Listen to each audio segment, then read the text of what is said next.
Listeners will remember the story more if they take an active part into the story.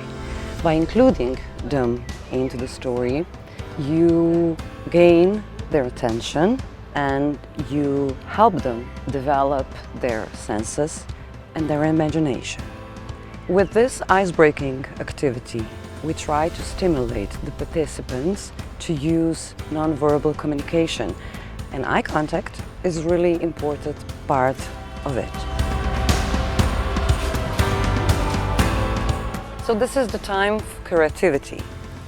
Participants using only eye contact in this activity will start asking themselves, what can I tell with my eyes? So what can I hear only with my eyes?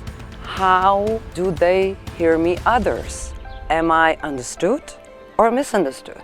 So this is the time when they will also think about it, how to raise the tension, how to achieve others' attention.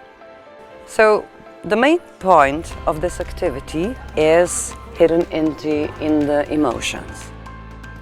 Participants during the workshops develop their emotions. They express themselves. And the stronger they are, they achieve more to the content we want the participant to gain.